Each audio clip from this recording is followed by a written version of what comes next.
you might be wondering, how do you go ahead and compile your existing 4GL source? What you typically do is determine which part of the application that you want to migrate, what 4GL files, what .per files might make a nice module or modules to work on to migrate, just to try things out. So what you would do is find in your directory or make a copy of your directory and find the files that make up the application. For our stores application, they're these D4 files. So what I've done is just simply taken those 4GL files and recompiled them with the FGL comp tool. The FGL comp tool goes ahead and, there we go, that's better. FGL comp tool goes ahead and compiles each of the 4GL source files into a resulting 42M. Now once those are compiled, the other thing you'd have to do is recompile the form files. So if I look in this directory, I'll find some .per files, and I had to go through and pick out and determine which of the form files are being used in the application.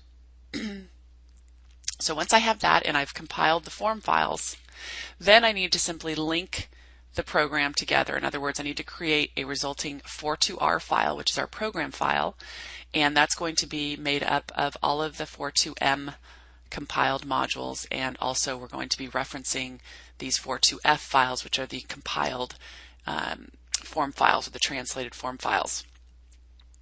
Now the other way that I could do that certainly is to create a makefile and to compile it that way by creating a makefile that has the instructions for compilation. That would work as well.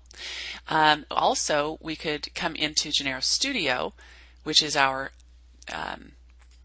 integrated development environment, and import the project. There's all my D4GLs, my per files, etc., and go ahead and simply do a rebuild or a build on those files imported into Studio.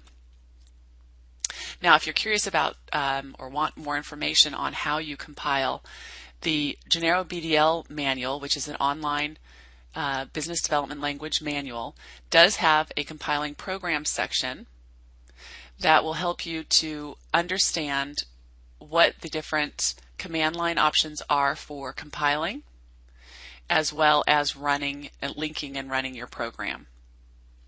I'd also point you to the tutorial down at the bottom right, which also has, as part of it, instructions on the various utilities that you would use for compilation and linking a program.